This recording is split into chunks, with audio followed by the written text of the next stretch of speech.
It's a pleasure to be here, and this is a joint work with Alp Simsek. He's a colleague at MIT. This is part of an agenda, and it happens that the COVID shock happened in the middle of this agenda, and it was a very natural application of a series of papers that we were writing, and so that's what we do here. Essentially apply a framework we are developing to this particular shock.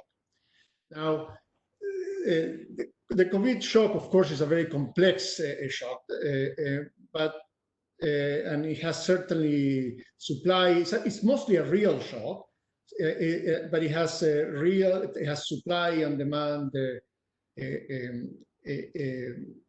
very large supply and demand shocks, but despite being a real shock, it led to, initially at least, it led to sort of very large response in financial markets. You can see there, for example, in the top left plot, that VIX essentially jumped to levels as high as the peak of the financial crisis. And in fact, it happened much faster than during the financial crisis. So this was not a financial crisis, but it had a very large risk implication for risk markets.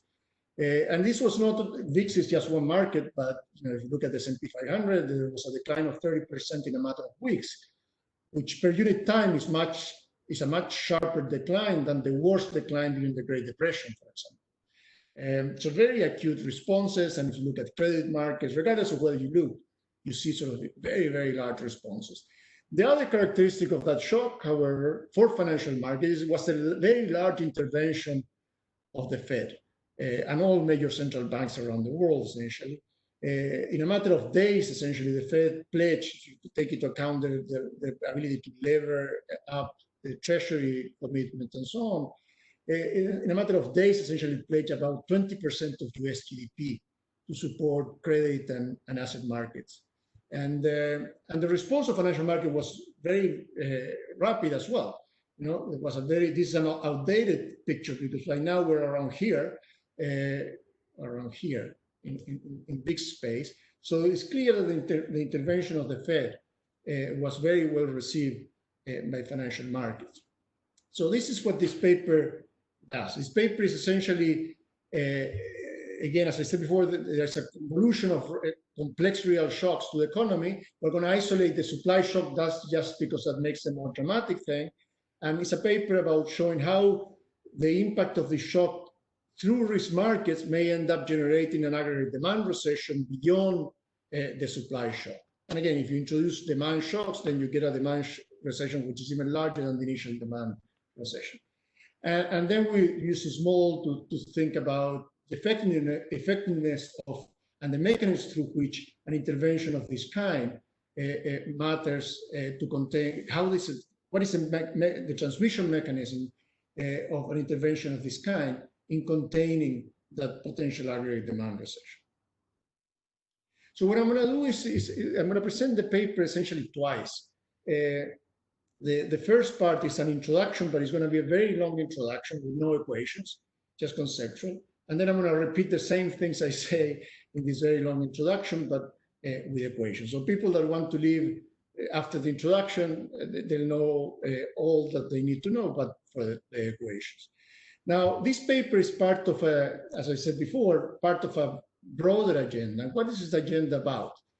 Well, it starts from noticing something very simple, which is something I've been talking about forever when I talk about safe assets and stuff like that, is that an economy not only produces goods, so when you install capital in an economy, that essentially generates output from that capital. And most of new Keynesian economics is really about how do we find the demand for those goods? So how do we have a small output gap here? Okay, but the same capital also produces risks. Production is a risky enterprise. Okay, and so that risk also needs to be absorbed by the system. So we macroeconomists focus a lot on this upper box, but finance people, asset pricing in particular, focus about this lower box. There's a certain risk that is being produced in the economy. And the whole idea of asset pricing is, well, how do we find equilibrium, which means how do we find enough absorption of risk, of the risk supplied by the economy in the economy. So it's a dual absorption problem that we have. Production generates these two risks and these two problems of absorption, and neo-Keynesian macro is about that problem of absorption, finance is about this problem of absorption, but it turns out that they're connected, and the link between these two things is asset prices. So the way this absorption problem connects with this absorption problem both ways is through asset prices. Now, once you have a view of the world of this kind, then all sort of things that happen here in these risk markets can eventually matter for macroeconomic issues. And that has been our agenda. In particular, a very central feature of what of this absorption problem down here is heterogeneous valuations. I mean, the reason we see lots of financial trades, is precisely because they're different at any point in time for a variety of reasons. There are different valuations for different assets. There are more risk-tolerant agents than others. There are optimists and pessimists, and that leads to speculation and so on. So that's what we have been doing. We've been looking at things that happen in financial markets and how they can leak into the things that we macroeconomists care about. So one of the things, so as I said before, this is part of for those of you that like sort of more technical papers, we have a first paper on this topic, which is forthcoming in QJE, and that paper is about speculation and so on, and macroprudential policy, but it has also, I would call, a simple but very useful, at least from the perspective that we are following, methodological contribution. And that simple methodological contribution is nothing else than just taking a standard neo-Keynesian model, and it has continuous time and stuff like that, but it's still conceptually is a neo-Keynesian model, and we decompose the aggregate demand block into two sub-blocks. The first block is about the first row in that diagram I showed you before. So establishes a relationship between output and asset prices. And that is a relationship that is very well documented empirically. House prices matter for aggregate demand, stock prices even, which we tend to think is the least important one, matters with some delays for aggregate demand and so on. So that's the first block, it's the top row. And the second, and then the second block is the bottom row, is what we call the risk balance condition. And that's a condition that in equilibrium, when it holds, when the absorption problem is solved, gives you asset prices given risks, given beliefs, given the policy rate. And in this paper, we're going to, in fact, the entire policy problem, we're going to characterize your job at the central bank as essentially a job in this box here, in this block here. And if you do the right job here, then that will give you the right conditions to close the output gap. Okay. Now that's what the previous paper does, and again, then it goes on to study speculation and macroprudential policy. What do we add in this paper? Well, the first thing is we look at a very particular shock, which we're going to define as a very large real supply shock. And there are demand shocks extensions, but you're going to get the supply shock isolates what we want, which is to show you under which conditions you get a demand recession which is larger than the supply recession. Okay, it's very natural that in a shock like the COVID shock, if you have to shut down 30% of the economy, then the supply side is going to contract to 30%. There's no way around that, and demand should follow by the 30%. If demand follows by 30%, then we're fine. There's no output gap. We want to solve the supply problem, but there's no output gap. But this paper is about under which conditions the decline in demand is more than 30%. Okay, and so that's what we study here, and the mechanism through which we're going to generate declines in demands that exceed the supply shock is going to be through endogenous risk tolerance. And risk tolerance for us is just the inverse of risk aversion. So what will happen here is that endogenously risk tolerance will change when the economy faces a large supply shock. And that endogeneity arises because there's heterogeneous risk attitudes. There will be some agents that are going to be more risk tolerant than others. We're going to call the risk tolerant agents banks, but they're much more than banks. They're banks, shadow banks. Essentially, what we want at the end of the day is these to be the agents that end up in a levered position, in the system. And then there are going to be risk intolerant agents, which they're going to tolerate risk just less than these other ones. And we're going to call them households generically. I mean, there's many institutional investors that are also risk intolerant due to regulation or mandates and stuff. So how does so what are the main results that we get in this paper? I'm going to relocate. I don't know if you're seeing also a little box. Okay. So let me tell you the main results. This diagram summarizes what I'm going to repeat later on with equations. So this is the story we're going to tell. Let's start from the upper box. So we're going to have a supply shock, so output declines to the supply side, potential output declines temporarily, perhaps by 30%. Now, that's going to have an immediate effect on asset prices, a direct effect on asset prices. If output declines by 30%, well, that's going to reduce output by some amount. But notice that's okay to some extent, because if the supply side declines by 30%, then you also need demand to decline by 30%. The only mechanism this model is going to have to reduce demand is to reduce asset prices, as you will see. So it's okay that asset prices decline by some amount, because that ensures an equilibrium in the goods market. But the problem is when asset prices decline by more than they need to decline to close this output gap. And that's what is going to happen in this paper, because the supply shocks, by affecting asset prices, through affecting asset prices, is going to affect the demand for risk. And once it affects the demand for risk, asset prices are going to decline further. And once that happens, then the demand for goods is going to decline. And that you enter into some sort of downward spiral. Okay? Now, the reason this demand for risk will decline is precisely because you have these heterogeneous valuations in this market. Very naturally, the agents that are more risk tolerant are the agents that are more levered to start with.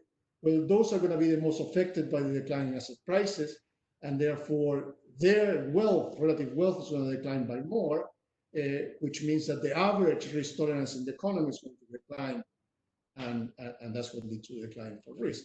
Now, given that the supply of risk has not changed, or in some instances actually can rise, in isolated cases which it hasn't changed, then a decline in the demand for risk is going to, absent some sort of intervention, it's going to lead to a decline in asset prices. And stuff.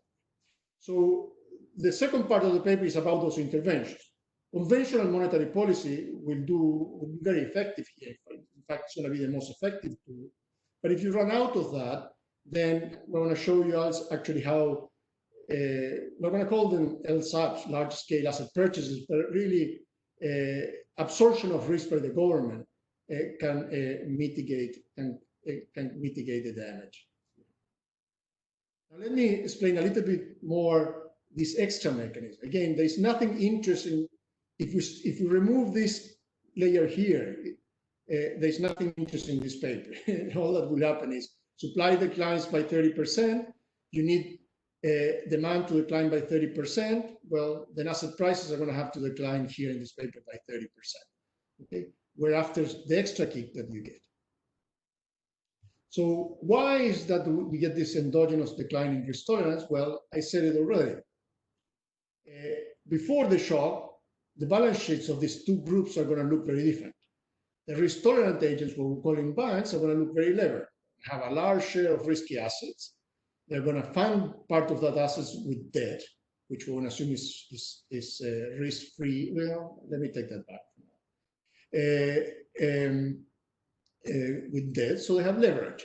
And who they borrow from? Well, the households. Now, so any decline in the risky asset prices is going to have a very large impact on the wealth of these agents, precisely because there is wealth, because there is leverage. Okay, so effective risk tolerance, which is going to be, I'm going to show you a precise expression, is just the wealth-weighted risk tolerance of each of these groups. Well, that will decline after a large shock. So when that happens, when effective risk tolerance drops, that means now the investors, in order to absorb the risk that is being produced by the economy, require a higher Sharpe ratio. No? That is, per unit of volatility, they want a higher equity, not equity, a higher risk premium. This is equity, real estate, and everything else. So what this paper is really about is about how does the actual Sharpe ratio increase? No? Because the immediate effect of the shock is increase the required Sharpe ratio. Investors are going to demand higher expected return per unit of risk in order to absorb the amount of risk that is being produced by the economy. And so that means that the actual Sharpe ratio in the economy has to rise one way or the other, absent some other sort of intervention that I'll discuss later. But how does it do it matters a great deal for what is the macroeconomic implication of this extra effect here. So suppose, for example, that the shock is very, very large, then what you're going to have is that this effective risk tolerance is going to decline a lot, and absent any intervention, the natural way to adjust this actual Sharpe ratio is to decline in asset prices, you know? Because at that moment you're going to have an imbalance between the required Sharpe ratio and the actual Sharpe ratio. Asset prices are going to decline, demand for risk decline, asset prices decline, but as asset prices decline, then you get that aggregate demand declines, and that means that if the central bank can react to it, you know, that will lead to a decline in interest rates. So you're going to see that by a decline in R star, if that can be followed by the central bank, then you can restore the Sharpe ratio, or you can align the Sharpe ratio, the actual Sharpe ratio, with an actual Sharpe ratio. So this paper is about that. It's about how do we manage this Sharpe ratio? What does economic policy do? What happens when you don't have access to economic policy? When is it that this imbalance is what are the conditions under which this imbalance is particularly bad or not? So the policy part, and here's where I finish my introduction, my long introduction, is again what I said already, which is conventional monetary policy is a great tool here, because an interest rate cut is a great way of increasing the risk premium per unit of vol. No? That's what you do when you cut the interest rate. And that actually is going to be the only channel in this paper. So the way, as I said before, the way in which a central bank matters is precisely by offsetting these changes in the required Sharpe ratio. If the required Sharpe ratio goes up, you cut interest rate that increases the actual Sharpe ratio. And by doing that, you diffuse the downward pressure on asset prices. If you diffuse the downward pressure on asset prices, you diffuse the downward pressure on aggregate demand, and that closes the output gap. Now, if the policy rate cannot fully accommodate this decline in R star, then asset prices will decline, demand will fall, and that will lead to more than supply. That will increase even more the bank's leverage. That will reduce risk tolerance, and that will reduce asset prices again, and so on and so forth. Okay, so that's the spiral part of the paper. So unconventional monetary policy. Sorry, I lied to you. This is the last, I think, slide on introduction. So unconventional monetary policy. How does it work? Does it work the same way as monetary policy or not? And the answer is, it's after the same goal, which is to align the required Sharpe ratio with the actual Sharpe ratio without a large decline in asset prices, but it doesn't operate in the same way, actually. This type of policies, the direct effect, they do not increase the actual Sharpe ratio. What they do is they reduce the amount of risk that the economy, the investors need to absorb. So it operates on the other side of the lower row of the Henry diagram. It operates by reducing the supply of risk that needs to be absorbed by economic agents. And if they need to absorb less risk, then that means that they require a lower Sharpe ratio. It doesn't take the same Sharpe ratio to absorb a smaller share of the risk. And it turns out that these policies are very powerful precisely when the downward spiral mechanism is very powerful, because it uses the downward spiral mechanism to lever itself up. Okay, so it's a policy that large scale asset purchases are not very effective policies for situations in which the lower box mechanism is not very powerful, but it's a very powerful mechanism when this endogenous risk tolerance mechanism is very powerful. And that's the last part of the paper on optimal policy will say just exactly that. It says, well, when do you want to use it? Well, it's precisely when that lower mechanism is very, very powerful. And we'll get to that. Now, there's a new part of the paper. I think we wrote it before I sent you the paper, or you may have the dynamic version of the paper. But there's a new version of the paper that has an extension. I'm not sure I'm going to get there, but just adds a debt overhang problem. And that's just because in this COVID shock, one of the big issues is the high leverage of the corporate sector. And so we add a leverage to the corporate sector in that section. And all that we show there is that you get an extra feedback. So it's the same mechanism, but you get an extra feedback because actually the risk tolerance becomes even more sensitive to asset prices through a bankruptcy channel. Okay, but I'll get there if we get there. But there is no conceptual difference. It just says, look, they're going to get a lot. Things are going to be worse if the slope of risk tolerance with respect to asset prices gets worse. And that's what exactly what a debt overhang problem will do. Let me see. Well, let me skip the review of the literature. We can come back to that later. So that's the end of the introduction. And so what I want to now is essentially present support what I told you. And it's going to be a very simple two-period model. Again, if you want to sort of add more into sort of more sophisticated models, or look into the first paper, which is all with diffusion process, Poisson and all that. This is going to be just a very simple two-period model. There's going to be a single consumption good, a single factor of production, capital. Not only so is a single factor of production, but it's also going to be exogenous. So there's not going to be any investment here, and it's going to be normalized to 1. Again, paper 1 has endogenous investment and all that. Potential output is equal to productivity, ZT.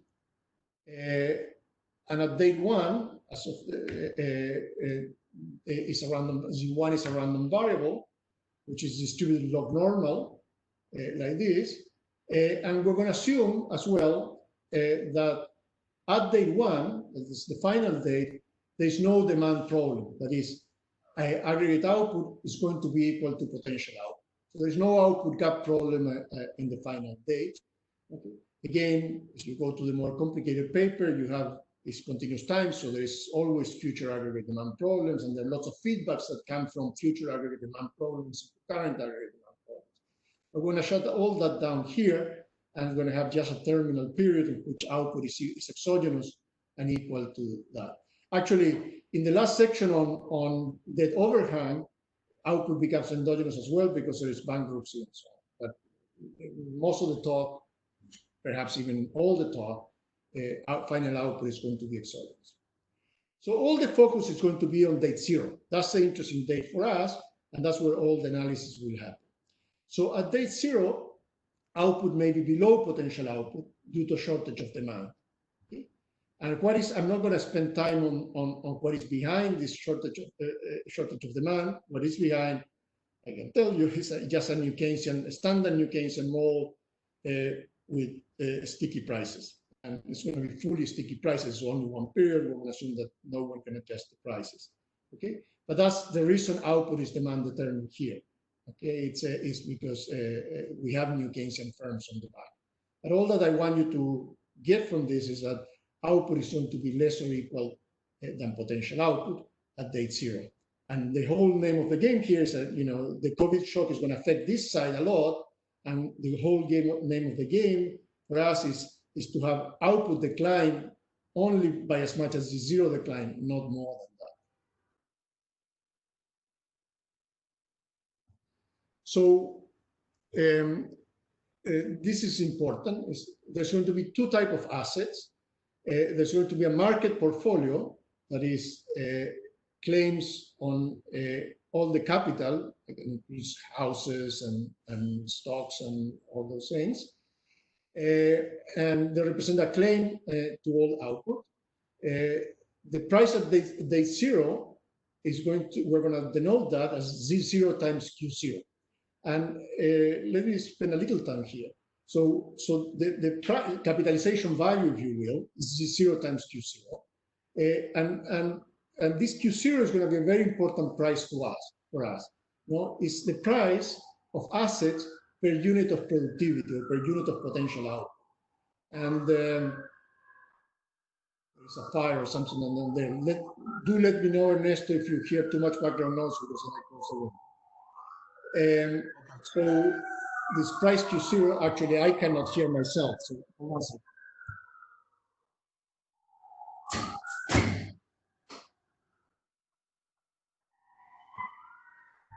It's not a lot better, but anyway. So Q0 is again, as I said before, is the price of assets divided per unit of productivity. So if Z0 declines and Q0 doesn't decline, asset prices do decline, just proportional to Z0. But what we're going to be after is additional decline in asset prices in response to a shock to Z0 that come from a decline in Q0. Now, the log return on this asset is the dividend next period, which output next period is D1 divided by the asset price today. So this is the log return. Okay, and it's going to be critical for us because remember, this paper is all about the Sharpe ratio. So the return on the risky asset is going to be a very important variable. And then we want that risky asset to compare it with something where after Sharpe ratios, we want the risk-free rate. And so there's going to be a risk-free asset, which is going to be zero net supply. There's going to be borrowing and lending between households and banks, but it's going to be in zero net supply.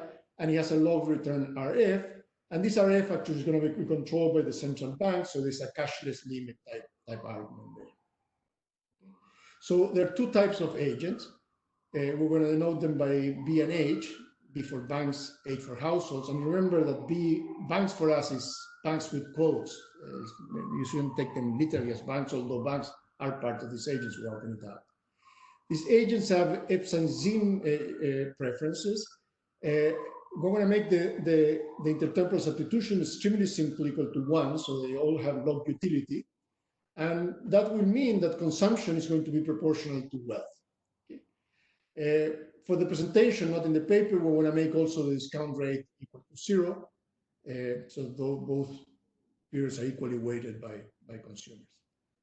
Now, on the risk dimension, the two agents are going to be different. Banks are going to be more risk tolerant than households. And we're going to denote risk tolerance by tau. And tau is just the inverse of risk aversion. Okay? What that means is that banks are going to be levered in equilibrium because they're the more risk tolerant agents. And we're going to make the initial endowment of these agents. Remember, we have a two-period problem only, consistent with that equilibrium leverage. And the way we're going to capture that, this is a very complicated way just to tell you just that the banks are going to be levered, their endowment is going to be levered. The reason for this complicated equation is because then the grinding of the actual equation is a lot simpler. But let me explain a little. So the initial endowment, so in this on the bank side, is going to be equal to their share of assets in the economy. Okay, K0 is the share of assets in the economy. This is the, if you have a claim to output at day 0, at the beginning of day 0, then you get to receive the output at day 0 plus the value of the asset at day 0. Okay, so K0 is the share of those assets that is held by the banks. Okay? We have 1 unit of capital. K0 could be something like 0.2, say, or 0.5. Now, part of that is going to be funded with borrowing, and that's the reason we have leverage. Okay, so the initial endowment is going to be the share of the risky assets they held, household minus whatever they owe to the households. And we're just writing that we get to the households in this very complicated way, in which L0 denotes leverage, debt over assets. So if there's no borrowing, no leverage, then L0 is then this is 0, and the initial endowment is equal to the share of the risky assets held by the banks. But in equilibrium, or the case we care about is one in which there is leverage, and so this is greater than 0, and therefore the endowment is smaller than the share of risky assets they're holding. Okay?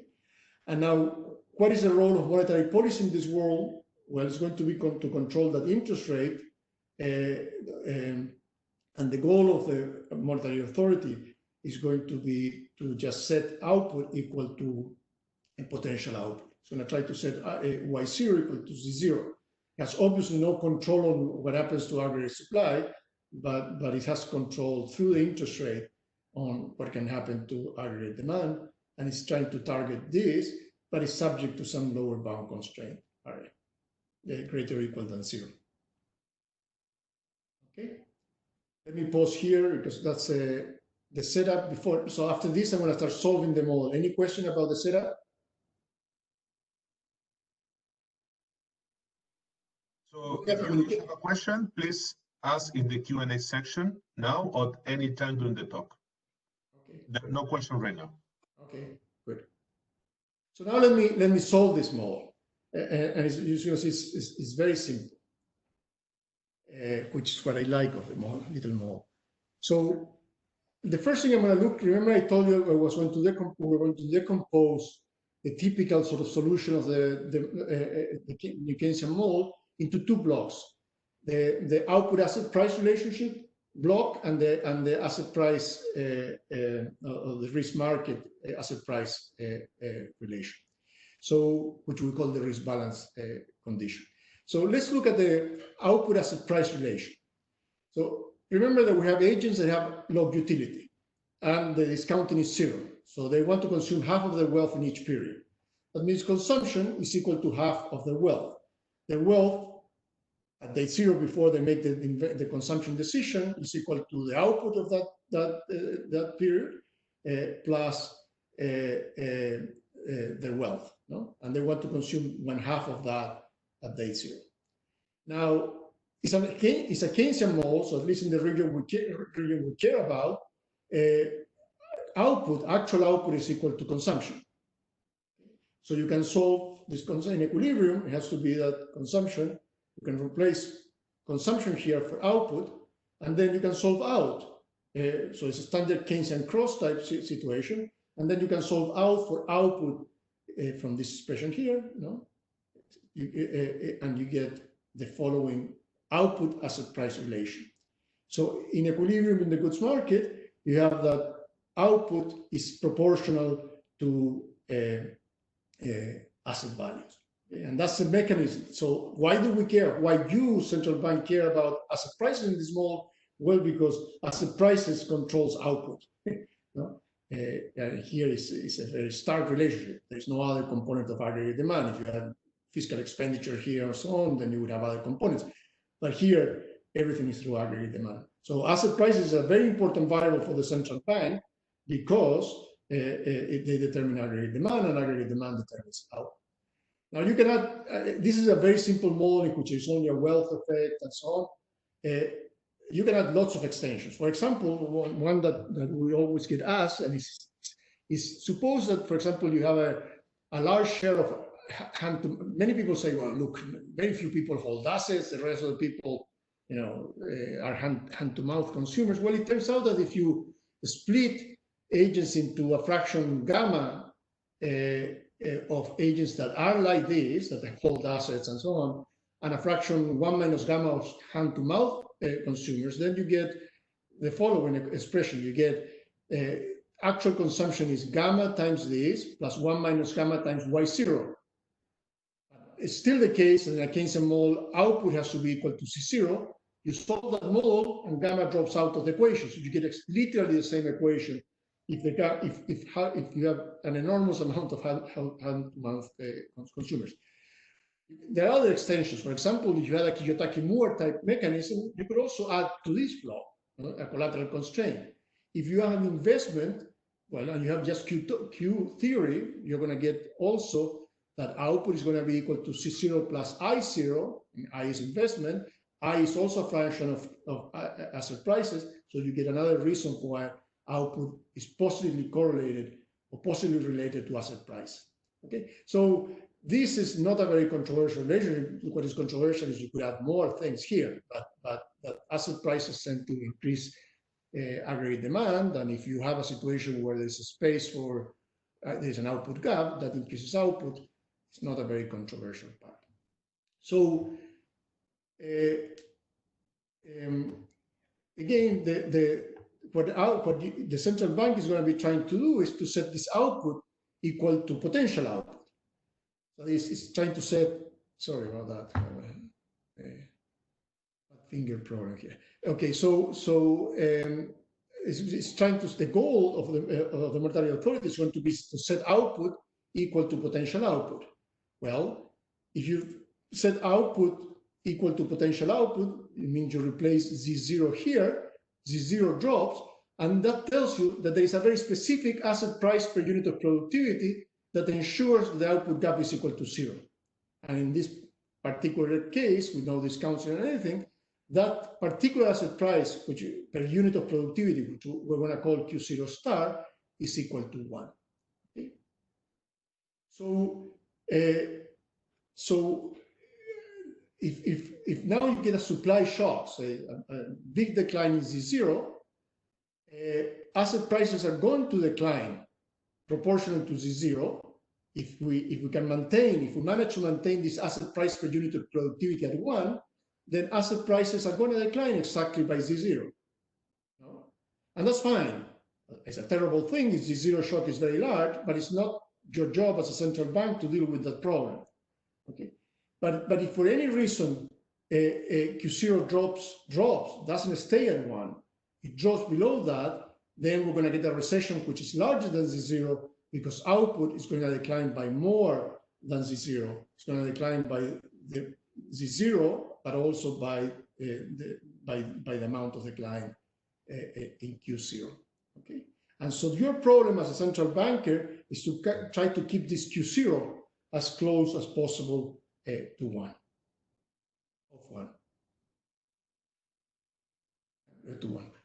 So okay, so that's the first block. The second block, which is sort of the start block really in this framework, is what we call the risk balance condition. And the risk balance condition is just a portfolio problem for the investor. And the standard portfolio problem for a constant relative risk aversion investor is the standard solution is of this form. No, is the share of risk this investor is willing to absorb. So this is units of risk. Sigma is risk. Omega is the share of wealth allocated to that. So this is the share of risk that the investor wants in his portfolio is proportional to the Sharpe ratio. This is always a log approximation, so it's all in log space. Okay, and this is the log Sharpe ratio. Okay? This is the Sharpe ratio. It's excess return in log. I'm not saying it again. It's excess return of the risky asset, expected excess return of the risky asset. Okay, normalized by volatility. No? And this proportionality factor is a risk tolerance of the agent. So for any given Sharpe ratio, the agent is going to absorb more risk. It's going to have a larger omega 0 if the risk tolerance is higher. Okay? So that tells us that the bankers are going to have a larger share of their portfolio allocated to the risky asset, precisely because for any given Sharpe ratio, and this is that say have any superscript I or anything, this is an equilibrium concept. So constantly happens in the market, but it's going to be scaled up by the risk tolerance of the agents. Okay? So now, this is what happens to an individual agent. In order to get to an equilibrium condition, well, we need to multiply each of these by the wealth of each agent, and then sum across all the agents, because you have to sum the demands of all the agents. And so once you do that, you end up with, and rearrange terms a little bit, you end up with this condition, which is the one that clears the lower row in the first diagram I showed you. It's what we call the risk balance condition. So this is the star relationship in our paper. It says, in equilibrium in the risk markets, we have to have an actual Sharpe ratio which is equal to the required Sharpe ratio. So the actual Sharpe ratio is what I already described. It's the expected return on the risky asset minus a risk-free rate per unit of volatility of risk. And the required Sharpe ratio is obviously increasing in the risk of the assets. You want more return for your risk exposure if it gives you more risk, but it's reduced by the amount of the average risk tolerance of the agents in the economy. And this average risk tolerance is just a weighted average of the risk tolerance, is the wealth weighted average of the risk tolerance of the individual agents. So the larger is the wealth share of the banks, the larger is the risk tolerance of the system, of the economy, because those are the risk tolerant agents. Now, if these shares for some reason remain immune to the shock that we're going to study, then nothing very interesting would happen from this block here, because well, I'll get there. But that's not going to happen in our case, because this share here is going to be a function of the shock itself. What is the channel? It's the one I already described. It's the leverage. Okay, so the share of wealth in the hands of the risk tolerant agents, the banks, is going to be an increasing function of asset prices. Why is that? Well, because of leverage. You know, if leverage is zero, L0, then that's a constant. It's not a function of that. But if leverage is positive, that means the share of the total wealth in hands of the banks is going to decline when asset prices decline. And therefore, alpha 0 is going to decline when this asset decline. And so you can bring this expression back into here, and then you end up with an expression for the risk tolerance, effective risk tolerance in the system, which is an increasing function of asset prices. It's equal to the minimum risk tolerance in the system, which is what happens if all the wealth is in the hands of the household, plus a share which is increasing in asset prices, times the degree of difference that you have between the risk tolerance of the two agents. So again, if the difference between the risk tolerance of the banks and the households is very small, then this is a very flat function. If this difference is very big, then this is a much steeper function. It matters a lot more. Similarly, if L0 is very small, this is a very flat function because this alpha 0 doesn't move very much when asset prices move. If leverage is very high, L0 is very high, then this is a very steep function because this alpha 0 is a very steep function of asset prices. And that's going to be very important for this equation. The more leverage you have, very naturally, the more response you're going to have in the risk tolerance of the system as when asset prices change. Okay, so this is critical. Now, so let me collect things and then I'm going to do a pause. So what we have is a model that has three equations, very simple model. The three equations are what I already described. You have an asset price, output asset price relation, Y0 is increasing in this asset price. We have a risk balance condition that tells you that the required Sharpe ratio is equal to the actual Sharpe ratio. And you have this, that this risk tolerance is an increasing function of asset prices. Okay. So all that I'm going to do next is going to show you what happens with this little mole when we move Z0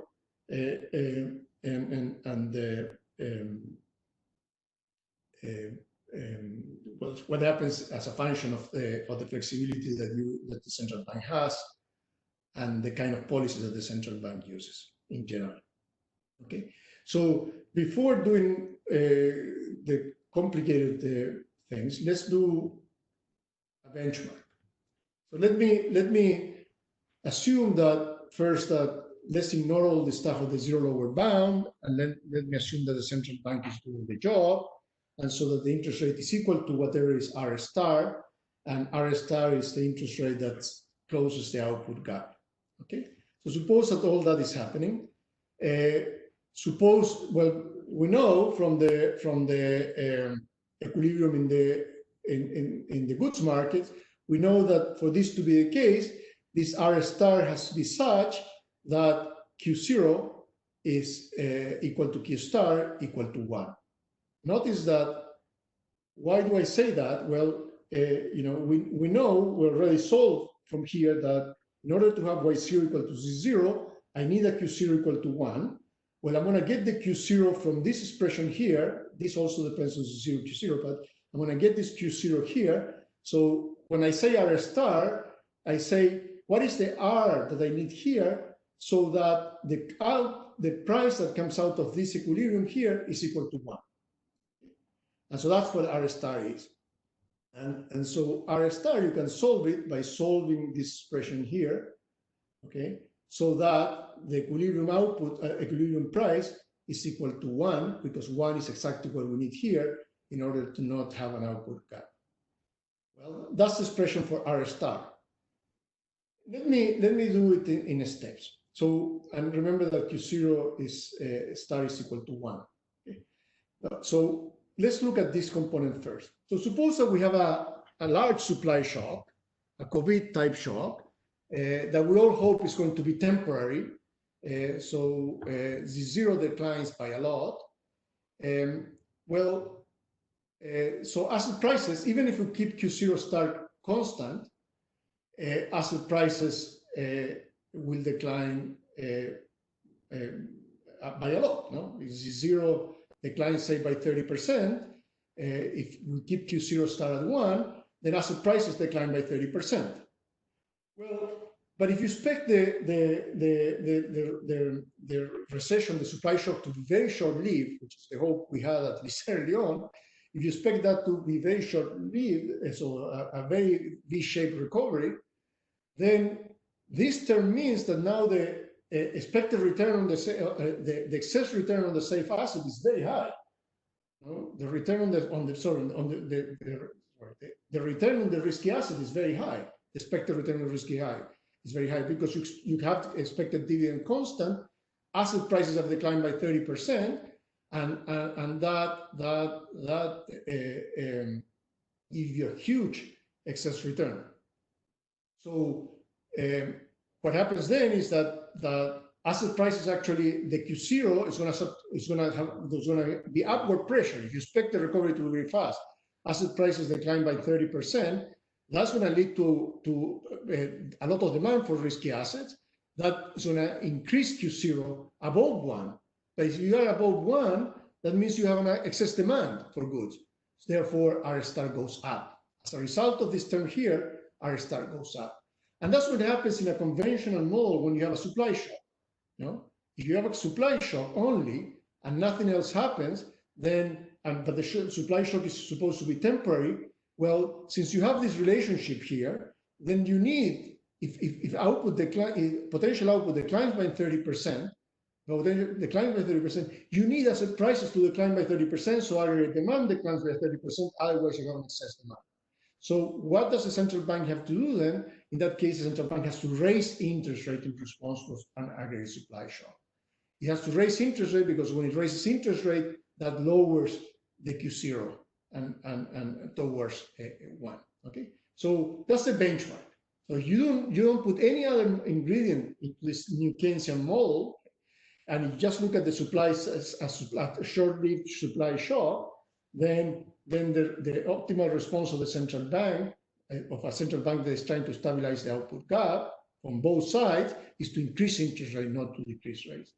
So, but what is the extra ingredient in this paper? What is the extra term here?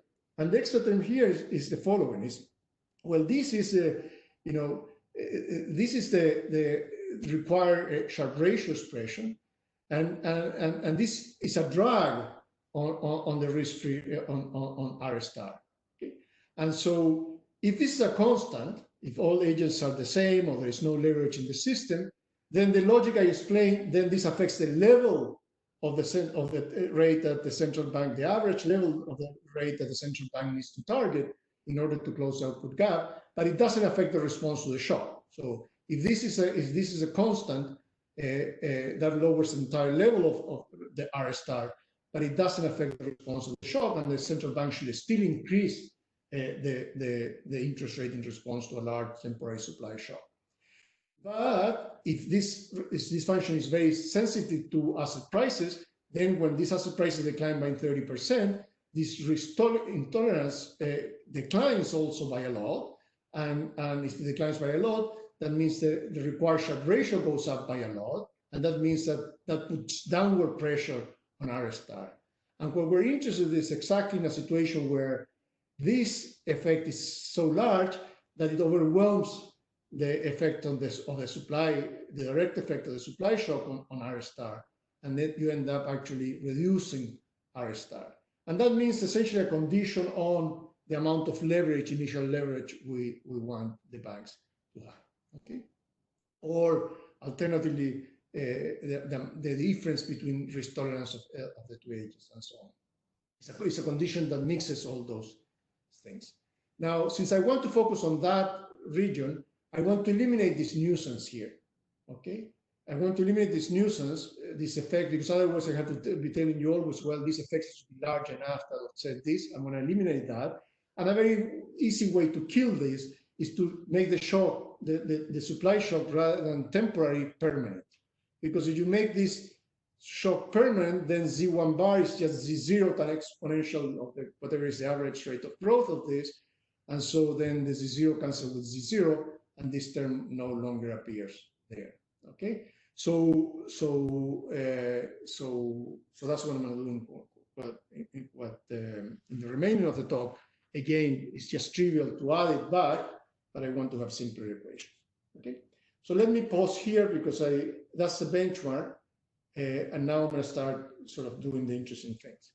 Any questions about this, or any questions about the three equations model? And how this would affect the asset price, the declining supply affects R star. Okay, so first of all, you, Ricardo, have about 20 minutes. Yeah. Is that okay? Then if you guys want to ask a question. No, then I don't want you to ask a question. Let me move on. Okay, so let me show you how this model works then. In fact, it's okay that we don't finish, but I want to show you two pictures. I want to show you how the model works in response to a shock. I want to show you how large scale asset purchases work.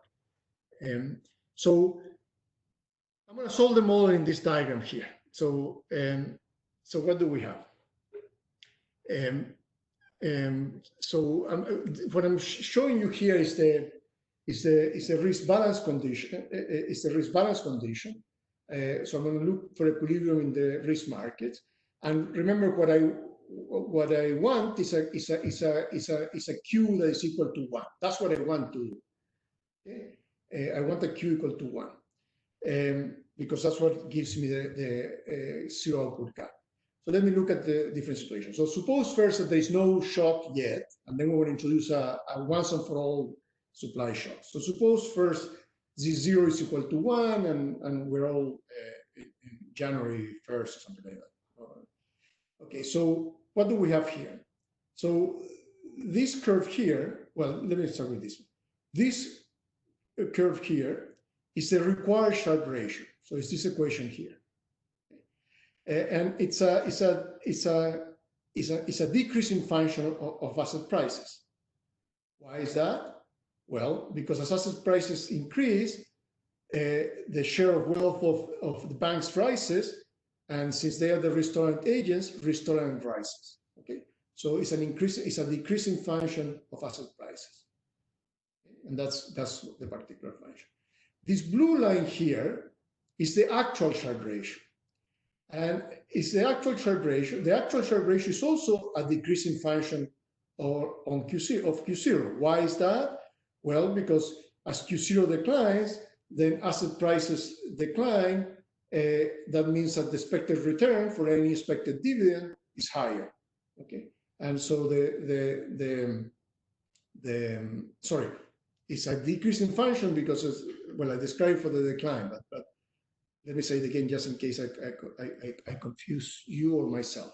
So this is a decreasing function because as asset prices rise, banks' share of wealth rises, which is totally irrelevant here. I'm declining so lapsus menti. Banks matter only for this side.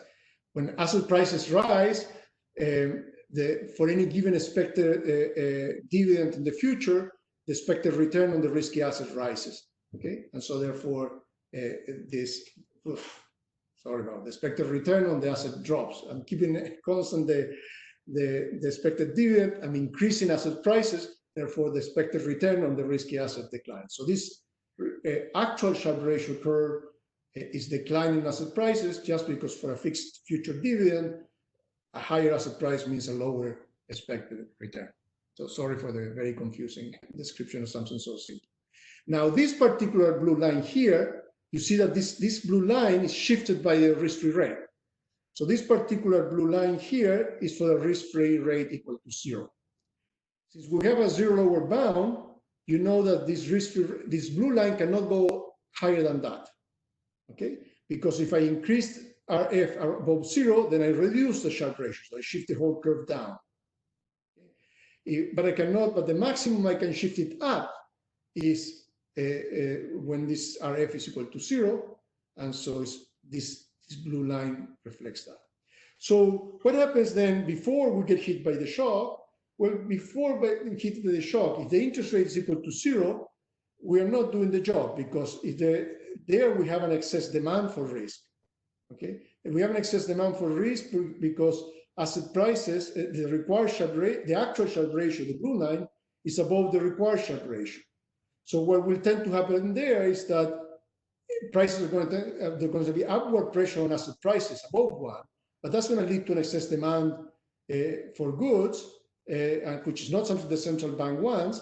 So the optimal response of the central bank to that is to increase interest rate, the risk-free interest rate. And what the risk-free interest rate does is shifts this blue line now for an interest rate different from 0 down. And the equilibrium interest rate, that is the job that you're normally doing as a central bank, is moving the interest rate so that this blue line coincides with this red line at 1. That's conventional monetary policy. Okay? Good. So there we are.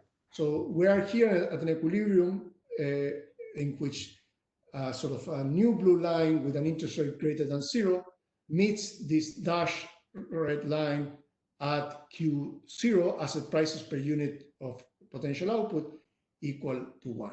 There we are. So now COVID comes and you get a large decline in Z0. Okay. Well, the large decline in Z0 doesn't affect the blue line, okay? But it affects the required Sharpe ratio curve. Why is that? Well, because for any given Q0, the decline in Z0 destroys more wealth for the banks than for households. That means risk tolerance, the average risk tolerance in the economy goes down, which means the whole curve is shifted up. Good. So now what do we see here? Well, we see that here we were in some equilibrium.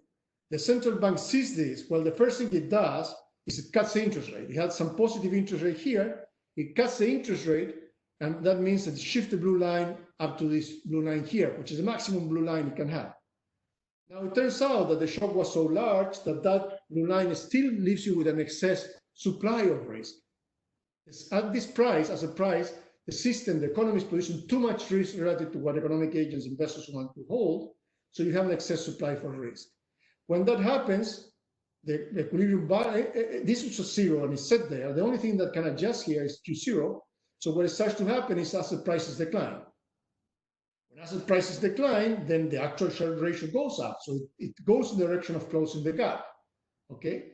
But the problem is that as asset prices go down, then the risk tolerance also goes down, because the banks now are losing even more wealth. Their leverage is rising. They need more compensation for risk because the leverage is rising. Alternatively, the households, if they're going to absorb some of the assets that the banks don't want anymore, well, they are less tolerant, so they also need a higher requirement. So the problem is that asset price decline. It's true that you start closing this gap, but at the same time, the required Sharpe ratio starts going up. And that means that you end up this, and notice that the steeper is this curve, the larger is the declining asset prices that you need in order to restore equilibrium here.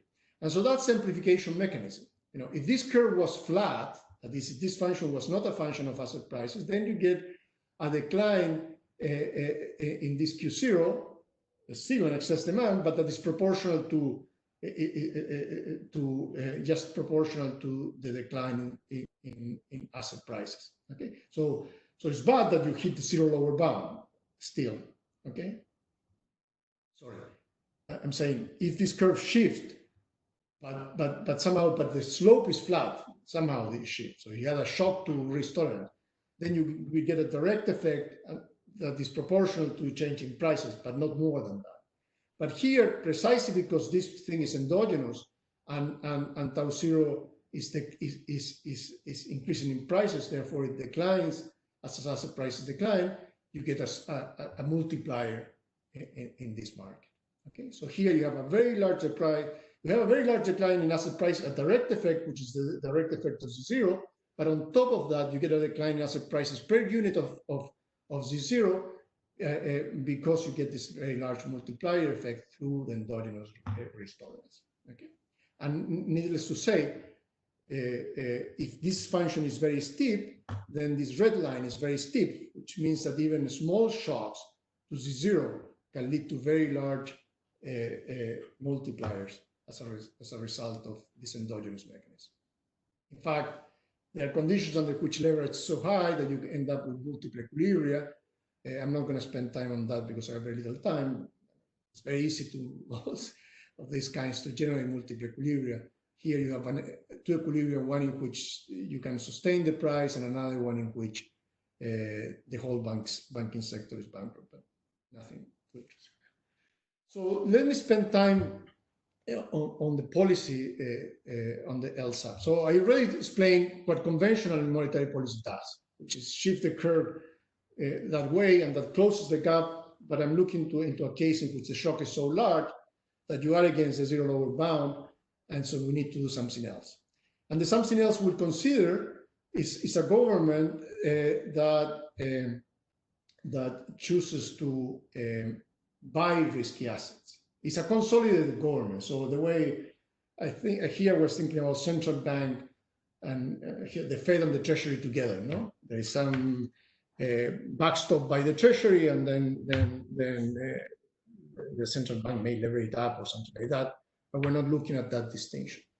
So I'm going to skip a lot of equations that look complicated, unnecessarily complicated, and just going to tell you that all that the central bank, once it runs out of conventional monetary policy, it may decide to go out there and take a risk, behave like an investor as well, and buy risky assets. Now, how does that work? And I'm going to call that lambda is going to represent exactly that. It's a risk because the government is already exposed to the risk of future tax collection if the future output is low and so on, but it may decide to also buy directly risky assets today in order to absorb some of the risk. So when you do that, the model remains exactly the same as before, the three equations that we had before, but this equation is modified. So this is one point I want to say. When you look at conventional monetary policy, you're looking at how to affect the actual Sharpe ratio. But when you do LSAPs, what you're doing is you're reducing the size, the risk supply that the private sector faces. So you're operating through this condition here. Very specifically, what you're doing is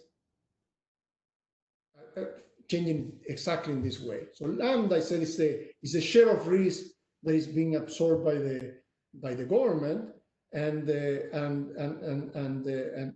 so this condition, you can see that if lambda rises, then I need a lower decline in Q0 in order to restore equilibrium here, because now the required Sharpe ratio is declining. You can look at it, ignore the zero lower bound, just look at what it does to R star. Well, if you solve for this equation to find R star, that is the R that gives you Q0 equal 1, then you see that R star is brought up by an increase in lambda. So in terms of our star diagram, what we have is this, no? So that's the equilibrium we're at. You know, the central bank had done all that it could with conventional monetary policy. That wasn't enough. We had a very large decline in asset prices. We're here. So now, as you introduce a lambda here, increase lambda, then what you do is you shift the required Sharpe ratio curve down. Okay, and you see that you get an effect that is much larger than the direct effect. No? The direct effect is that reaction there, but you get an effect that is much larger, or because you may have the multiplier operating in reverse. Okay, because now when the government absorbs part of the risk, that immediately increases asset prices, but when asset prices increase, that increases the wealth share of the risk-tolerant agents of the economy. When the risk-tolerant therefore rises, but when risk-tolerance rises, then asset prices rise by more. When asset prices rise by more, risk-tolerance rises by more, and so on and so forth. That's what gives you this very large multiplier. No? And it's clear that that multiplier is very large if these curves are very steep. So if these curves are very steep, then even a small amounts of asset purchases by the government can lead to very, very large multiplier. And that's the sense in which I said earlier on that one of the nice features of these asset purchase policies is that they're very effective when you need them the most. This is when this multiplier is very, very large. And the reason they're very effective is precisely because they work, they use the mechanism to acquire its power.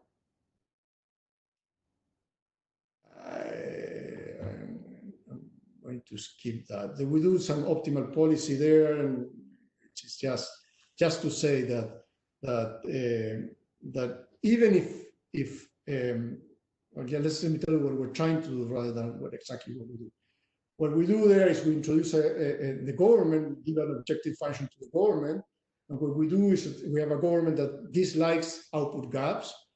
Remember, it's a consolidated government treasury with the Fed.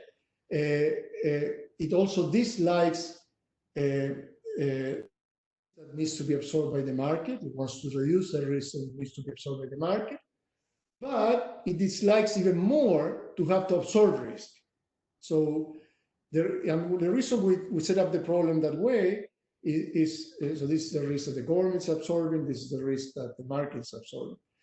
And the reason we set it that way is because we don't want the government to be doing asset purchases unless we have an aggregate demand problem.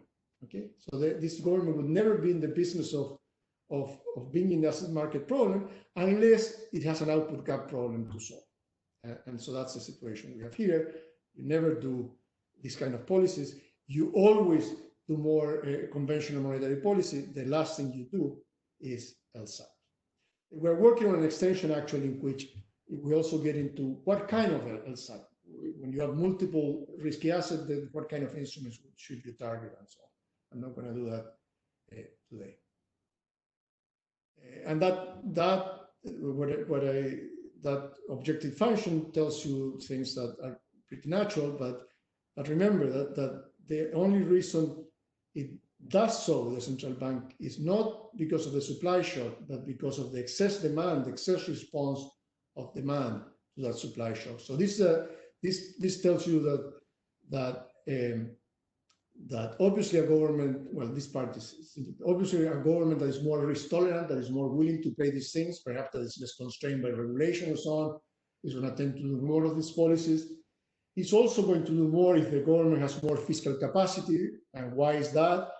Well, that's because then it can dilute the extra risk it's taking among more sort of a bigger taxation base, and therefore it's effectively absorbing less risk.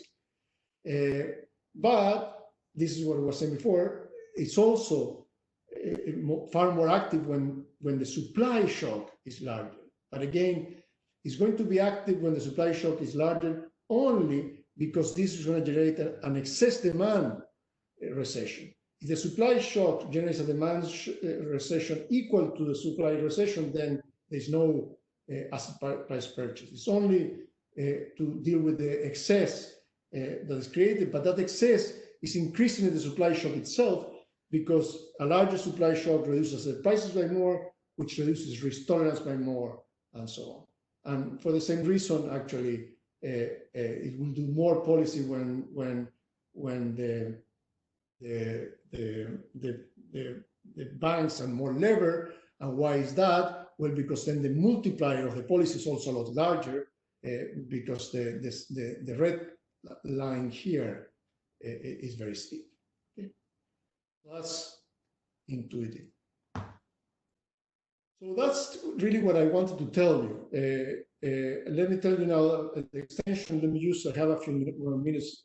I'm going to just tell you what is in the extension of the paper, the last extension. So the last part of the paper deals with asset debt overhang, and obviously we remove all financial frictions. The model has no financial friction. We remove all of those. Not because we don't think they're important. Of course they're important, but they just amplify things in what we have. But we introduced this one, which is not a financial friction, it's just a leverage situation. I'm explaining that. We introduced this just to capture something that seems to be a particular concern at this time. And it's to show you how it operates in our model. So all that we do here, I'm going to skip all these equations, but all that we do here is the following. We say now, remember that behind our supply side in the economy, we have a bunch of New Keynesian firms, monopolistic competitors and so on. And they were, all of them were holding a small share of the capital, were using a small share of the capital, and then they issue equity, and that was sort of 0 times Q0. That was the value of that. But what we're doing here is we're adding a distribution of initial debt to these little monopolies. We have a distribution of initial debt, which is 0 on net. So some firms are going to have positive debt, and some other firms are going to be lending to this debt. On average, that debt is 0, which means the equity value of the whole sector is exactly the value of these firms. Okay, but there is a distribution now of asset values because some firms have a lot of debt as well, and so the equity is worth less than the value of the assets, and so on. So we have that debt B, and the value of the assets is equal to of any firm is equal to the output produced by that firm plus the value of the firm after the output of today, the value of the future output today, which is the value of the asset. So as long as this condition holds, there is no problem whatsoever. The firm can continue to operate. But if this condition does not hold, then the value of the firm is less than the value of the assets is less than the debt, then the firm is bankrupt. Okay. There's no financial friction here, it's bankrupt. Now, what we assume, and that's the extra friction we introduced, is that a firm that is bankrupt is in Chapter 11, also fashionable. And in Chapter 11, the firm is less productive. It has to do lots of things, and has to explain everything it does, and so on, so it's less productive. In the paper, that's some given decline in productivity here in the slides, which I'm not going to use in any event, that decline in productivity is equal to 0. So if you're bankrupt, productivity is less. In this particular slide, is equal to 0. So what does it do? And I'm going to explain in words. When you have that, Now you see that if this asset price, when this asset prices decline, that is a problem, because some firms the debt was contracted assuming that Z0 was going to be equal to 1, and now it's 0.7. So that's a problem. So you may get some bankruptcies. But it's even more of a problem if Q0 declines as well. Because when this term declines a lot, then there's going to be a lot of bankrupt firms. And when there's a lot of bankrupt firms, then the supply side of the economy contracts endogenously as well. So what this does is it endogenizes the supply side, because the supply side is not going to be only Z0, it's going to be Z0 times the number of firms that remain in operation. Okay, and therefore the total cap value here in the system is going to be the value of the shares, but times the number of companies that are alive. And so what you get here is that this multiplier now becomes much more strongly, because you get an extra kick that comes from the supply side. It's the endogenous part of the supply side as well. So in terms of the star diagram that we have been using, is that this is the picture I showed you before, but if now you endogenize sort of the supply side as well, you get sort of a steeper curve, and therefore you get amplification effect and so on. So I know that was too fast. I have 15 seconds only. I'm just going to leave you with a slide that summarizes what we did in this paper. So I'll transfer it to you, Ernesto.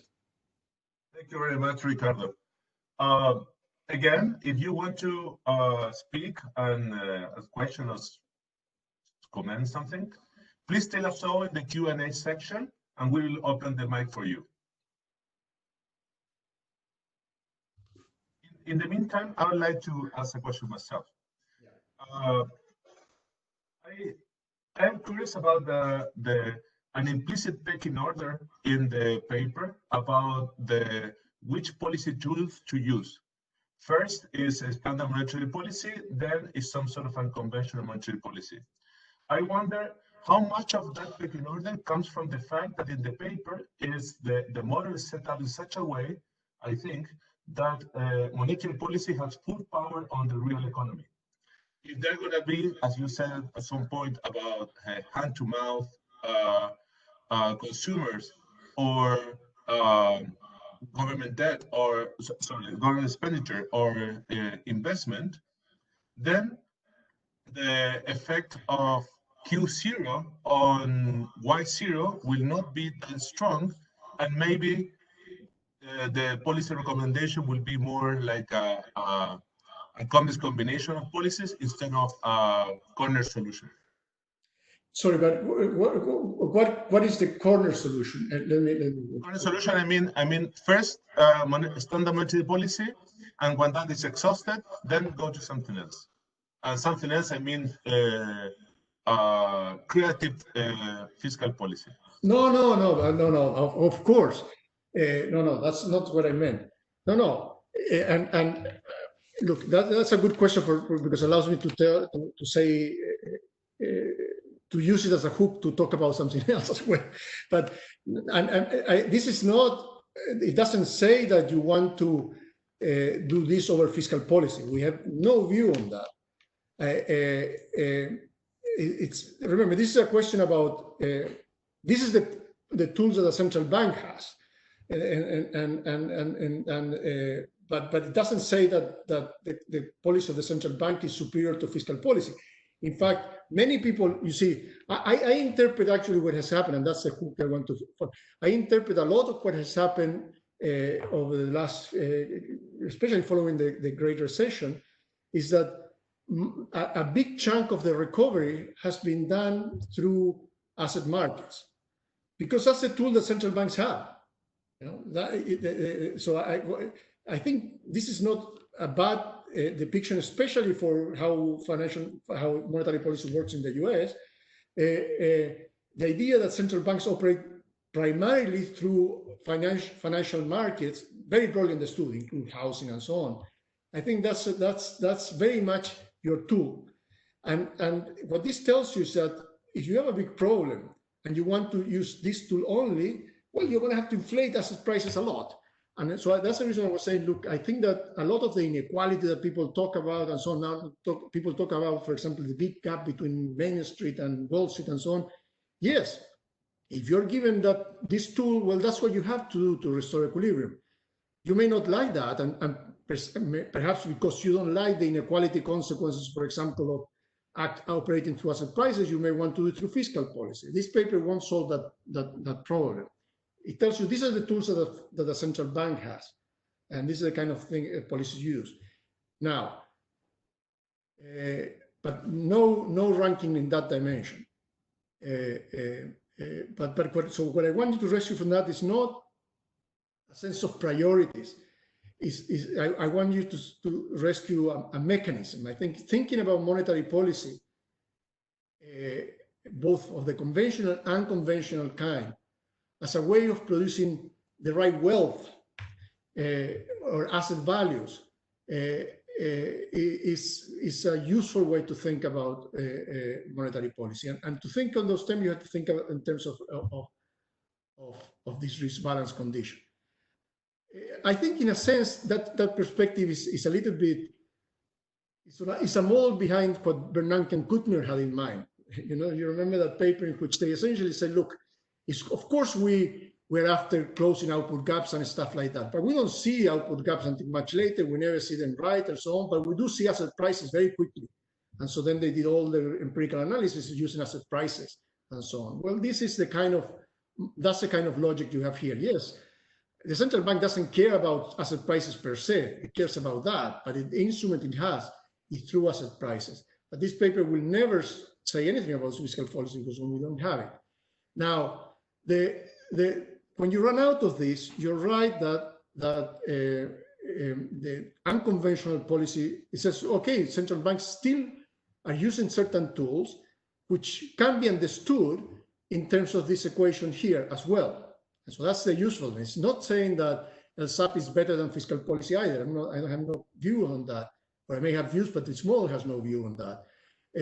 But it says, look, you can understand the role of LSAPs also through this condition here, and when it's powerful and when it's not. Now, there's an extra term, you said that something else, which is, suppose these asset prices are not as important here. Well, and then you said, well, suppose you have hand-to-mouth consumers. Well, actually, I show you, if I put, and it's in the paper, if I put hand-to-mouth consumers, you don't change this equation. What you change if you put hand-to-mouth consumers is this equation here, C0. C0 becomes a weighted average of these agents plus 1 minus gamma Y0, because those are the hand-to-mouth consumers. But when you solve out that model and you go through the Keynesian multiplier, you end up exactly in the same equation. So hand-to-mouth will not do that. And when you introduce investment, if investment is a function of Q, then you also get a function that is increasing with respect to Q, okay? Now, in this model, something else that is unrealistic is that these asset prices matter very quickly. I mean, it's a very stylized model. What we're working on right now is precisely a model in which states delay responses to asset prices and so on. There's a lot of empirical evidence that asset prices matter a great deal for aggregate demand. I mean, all the Mian and Sufi type papers is about that, house prices and aggregate demand.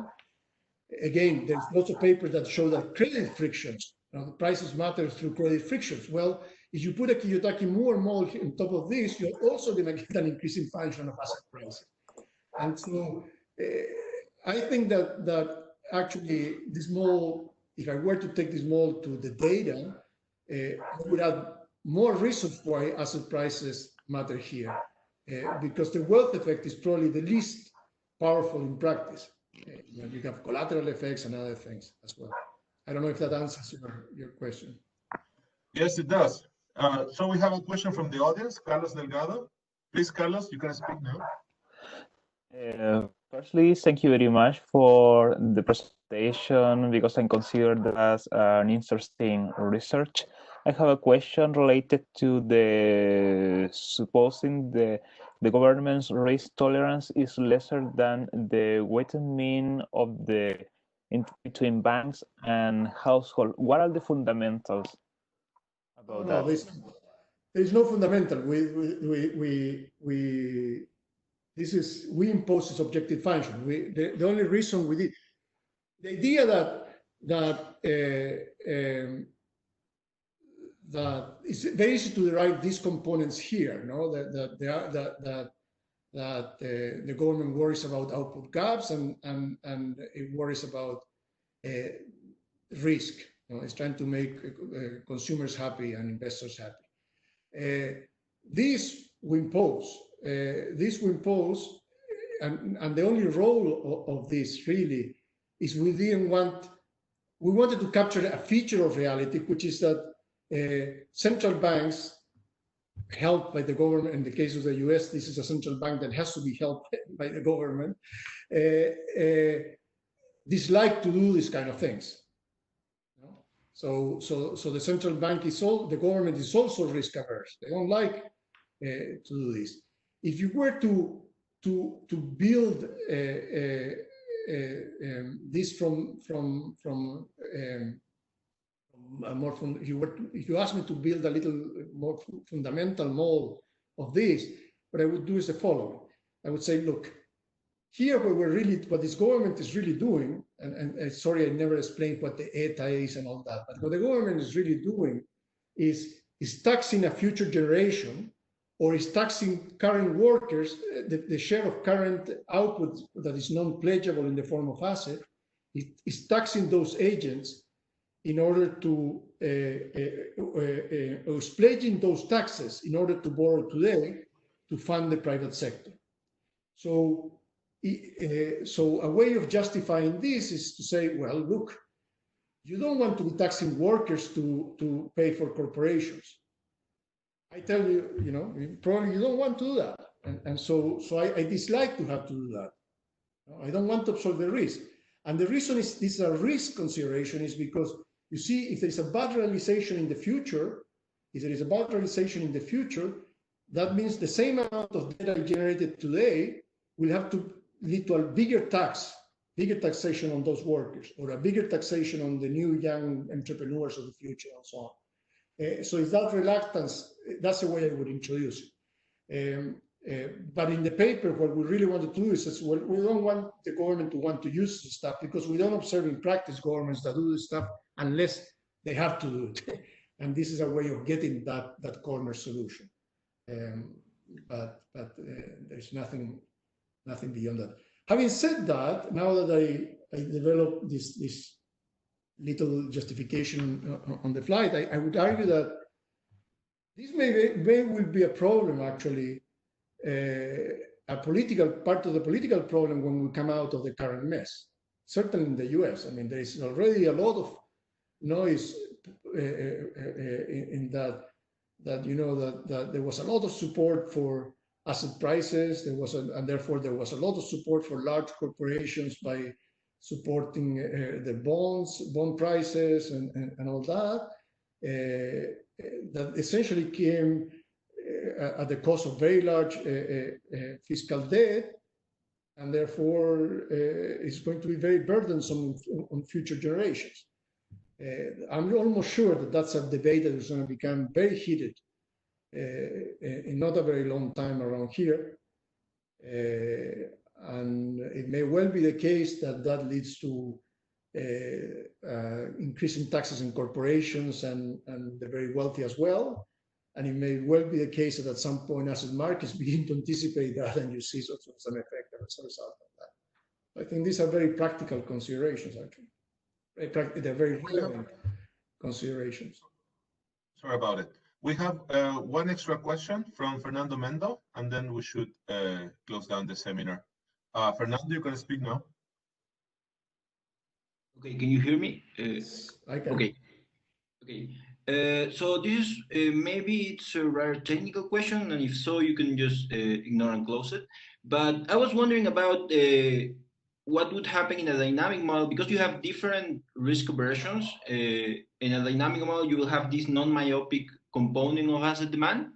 And I was wondering if there is some intuition to think that that's not going to play an important role. And the reason I'm asking this question is because I have this intuition that when output drops, you actually get better investment opportunities for the more restorer and agent, so that would work against what you're showing us right now. So I don't know if you have any take on that.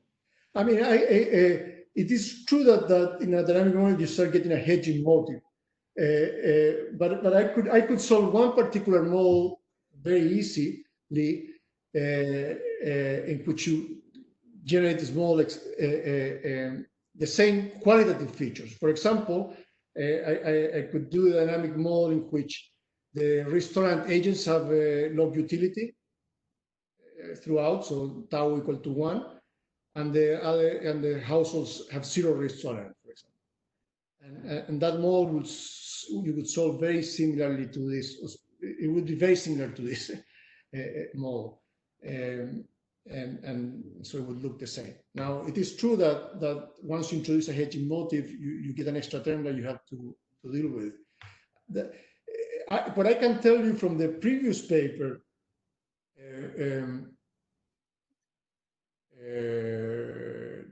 what did we do exactly there?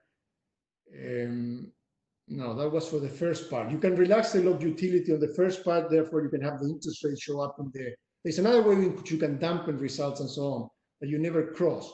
And I'm wondering whether you could cross. I doubt that you can cross if you have a hedging model, but because I know that that very corner solution, I still get the same situation. So I don't think you can cross. But something else you could want to relax along the same line of technical question is the log utility aspect and on the intertemporal side. And then you start getting an interest rate also in the goods market condition, and that can either dampen or exacerbate the effect of interest rates, depending on whether the solution is greater or less than 1, but you never fully cross. And I'm pretty confident, I have to do the grinding, that the hedging would do something similar, but you will never cross. You never flip conditions, something like that. Okay, thanks. So thank you very much, everyone.